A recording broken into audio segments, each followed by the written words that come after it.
kewajiban angkutan sewa online. Mari teman-teman paslon angkat tangan. Salam kepada Bapak-bapak. Salam online. Salam online. Dengan online kita bisa. Dengan online kita bisa. Terima kasih. Terima kasih.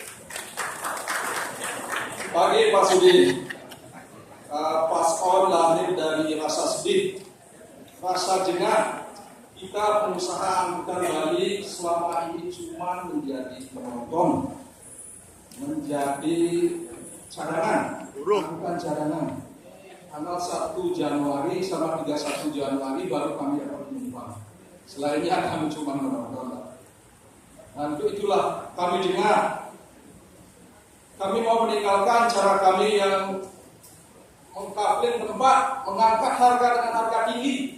Itu membuat orang Bali semakin ditinggalkan, semakin tidak mau dipakai. Jadi dengan itu kami selalu mencari cara-cara bagaimana kami bisa dipakai oleh lokal maupun wisatawan. Jadi kami selalu berusaha membuat pangkalan yang bagus, mencari media-media teknologi, karena kita kalah dari teknologi sebenarnya. Teknologi dan manajemen kita kalah sebagai orang Bali, harus kita akui. Jadi hadirnya di sini sistem online, meskipun itu bukan milik Bali, dan kalau Bali punya mungkin saya nomor satu saya akan pakai. Ini datangnya dari Malaysia namanya Grab, dan itu pun pembagian hasilnya sudah masuk akal dengan kami. Jadi dalam hal ini kami sudah berjalan memakai dan kami sudah dipakai dan diperhitungkan dalam transportasi Bali. Untuk itu ini ada titipan teman-teman saya saja. Jadi mohon kepada Bapak Wagub untuk mengizinkan kami tetap bekerja menggunakan aplikasi online Grab dengan alasan kami harus mendapatkan penghasilan untuk menafkahi keluarga. Kalau ada cara-cara kami yang merugikan, cara kerja kami yang merugikan pihak-pihak tertentu, kami siap untuk diajak berdiskusi dan akan berusaha untuk membenahi. Yang kedua, masalah perizinan. Kita berusaha untuk mengikuti semua aturan yang ada. Patut silakan kita bekerja berdasarkan izin angkutan sewa. Tidak ada izin, tidak boleh ikut. Jadi kami memakai berbagai izin angkutan sewa yang ada di Bali. Jadi ada Aspaba, ada Puino, ada Asap Bali, ada juga PDCB, banyak. Jadi semua kami pakai asalkan itu legal. Jadi izin yang kami pakai itu kami bayar di koperasi. Jadi tidak pernah kami membayar izin di dinas perhubungan. Tidak tahu bagaimana caranya dinas perhubungan, kantornya saja mungkin kita tidak semua tahu. Jadi kami membayar izin dengan jumlah uang ya mirip-mirip lah 4 jutaan, 5 jutaan di koperasi. Kemudian nomor 3, kami akan tetap bekerja menggunakan aplikasi online. Apabila ada pihak-pihak yang melarang, mohon kami diberikan pekerjaan pengganti supaya kami tetap punya penghasilan untuk menghidupi keluarga kami.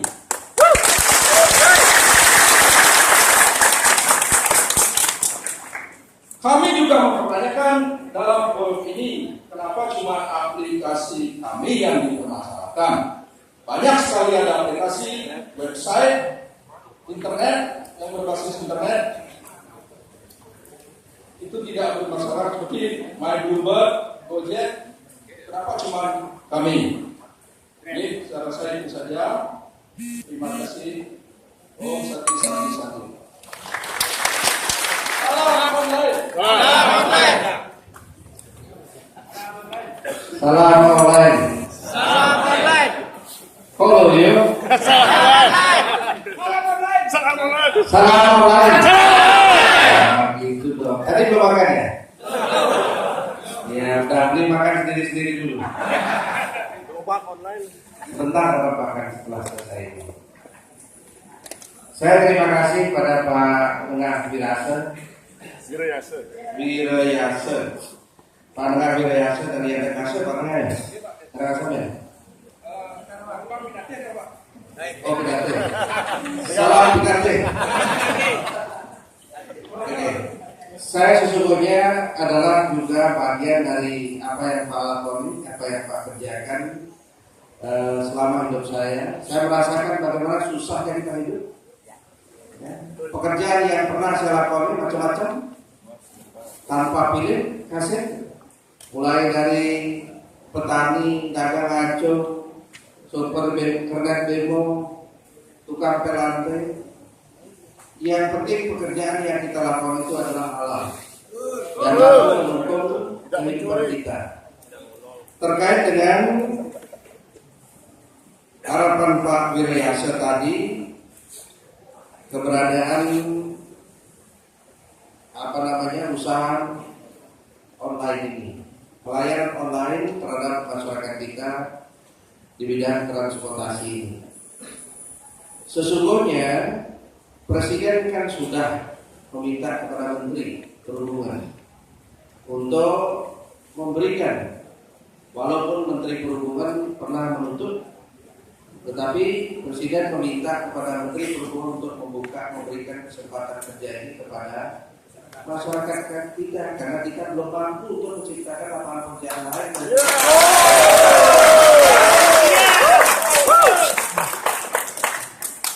Oleh karena itu, karena saya baru dilaporin sekarang, persoalan yang terjadi di Bali, saya harus dengarkan dulu dari teknis pelaksana kami, yaitu Dinas Perhubungan. Sampai sejauh mana persoalan ini terjadi. Pada prinsipnya saya akan selalu berada di tengah-tengah ibu bapak para usaha online ini. Tetapi sekarang mari kita dengarkan dulu pelaksana teknis kami, dalam hal ini Dinas Perhubungan, terhadap persoalan transportasi online seperti ini. Sebelum kita mengambil langkah-langkah tadi, Bapak belum mengambil langkah-langkah yang lebih konkret. Yang jelas kalau usaha itu, kalau belum ada izinnya, apa yang kita cabut? Kan tidak mungkin. Kalau sudah ada izinnya, kalau dia melanggar tidak sesuai dengan aturannya, ya mari kita bicarakan dulu bersama. Kan gitu kan? Ya. Oleh karena itu, saya beri kesempatan untuk Pak Kadis Perhubungan menjawabnya, mengklarifikasinya. Silakan Pak Kadis. Ada nggak?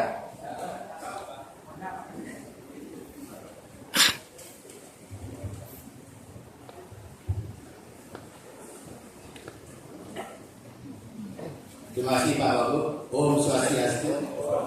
Ya, saya hormati Bapak Wagub, Bapak Ibu lainnya saya hormati pula. Izinkan saya menanggapi apa yang tadi disampaikan oleh Bapak Timnah Wirayasa dari Kandikasi Karangasem. Bapak Ibu sekalian, sebagaimana kita paham bersama bahwasanya penyelenggaraan angkutan umum di Provinsi Bali ini sebenarnya ada dua, angkutan umum yang dalam trayek dan angkutan umum yang tidak dalam trayek. Kalau tadi disampaikan oleh Bapak Timnah Wirayasa adalah angkutan sewa yang merupakan bagian daripada angkutan umum tidak dalam trayek. Sebenarnya tercatat di kami ada sekitar 300 lebih perusahaan angkutan sewa di Bali, di antaranya Asep, Aspapa dan lain sebagainya, dengan kira-kira jumlah kendaraan hampir mencapai sekitar 15.000 lebih.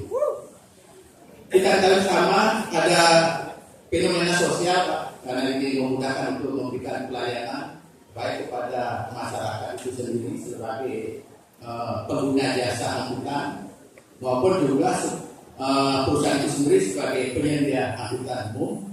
Ada namanya pelayanan aplikasi berbasis online, yaitu yang dikembangkan oleh Grab.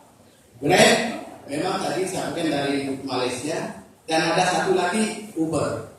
Nah, pola pelayanan daripada Uber dan Grab di Provinsi Bali ini, yang pertama kalau Grab itu lebih memberikan pola pelayanan kepada angkutan sewa, karena dia berapa yang harus di tarifnya dikenakan itu sudah jelas antara pengguna dengan penyedia.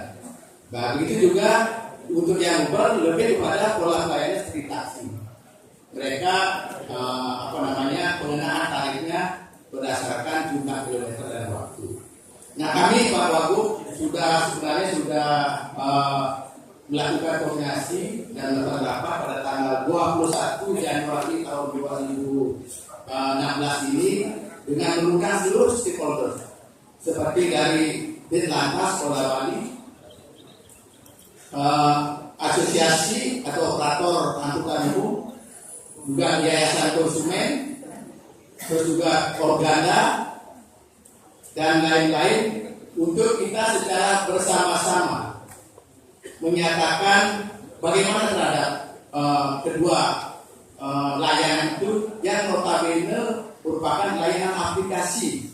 Kami garis bawahi tidak merupakan angkutan, tidak merupakan perusahaan transportasi, sehingga ulang elok kalau kita melakukan mereka seperti penerapan Undang-Undang Nomor 22 Tahun 2009 tentang lalu lintas dan perjalanan.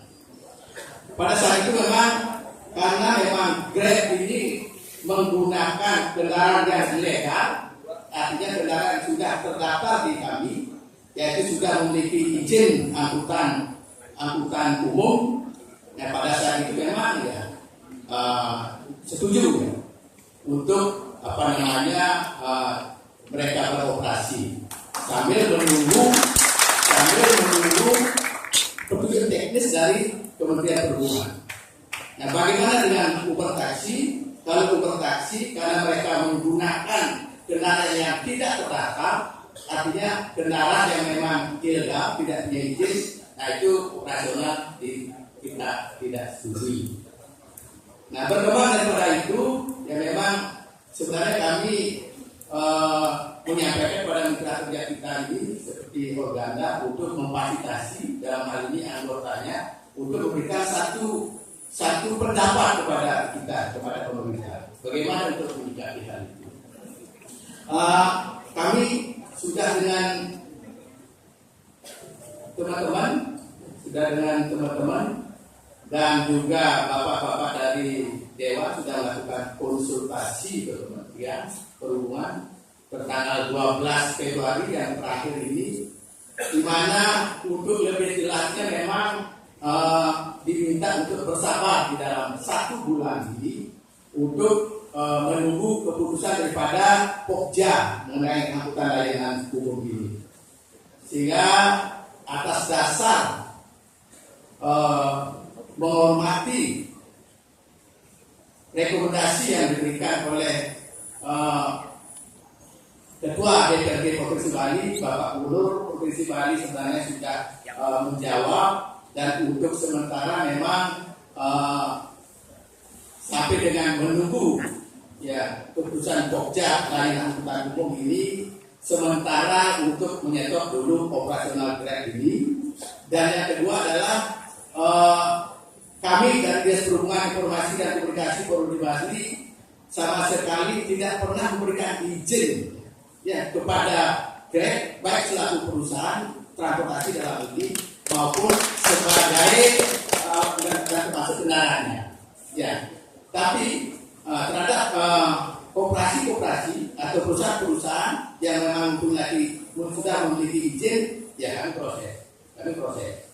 Karena memang sekali lagi masalah aplikasi itu memang ranahnya di luar daripada konteks transportasi itu. Nah, Bapak Ibu sekalian, barangkali sambil menunggu dalam 1 bulan ini, ya tadi saya sudah sampaikan bahwa Gubernur sudah menjawab surat rekomendasi daripada DPRD Provinsi. Demikian yang saya sampaikan Pak Wagub. Saya akhiri dengan balasan. Om Santi Mohon. Bapak Ibu para usaha Grab, Uber, taksi, saya kira Uber tak. Ternyata layanan transportasi publik ya yang dilakukan di Bali. Jadi begini, sudah dijelaskan tadi, karena dasar hukum aturannya belum ada yang bisa dipakai dasar mengatur. Sekarang lagi dikoordinasikan ke kementerian agar Bapak Ibu semua bersabar. Nanti kita carikan solusi yang terbaik agar usaha ini kita bisa memenuhi kebutuhan Bapak dalam kehidupannya nanti. Kalau ini dipangkas, ditutup, lalu akan terjadi pengangguran sehingga juga akan berat buat pemerintah nanti mengatasinya. Oleh karena itu pertama dulu saya minta Pak Kadis Perhubungan segera untuk mengkoordinasikan dari ke pusat, karena kalau di pusat itu kalau intens kita lakukan kadang-kadang ya dikasih surat ke sana nanti setahun baru dia keluar gitu. Artinya harus dilakukan intensitas komunikasi ke pusat Pak Kadis agar persoalan ini bisa diatasi secepatnya sehingga tidak mundur menimbulkan gejolak sosial. Saya kira itu untuk dapat dipahami semua. Kami akan tidak lanjut dengan pusat. Silakan. Baik. Terima kasih Bapak Wagub.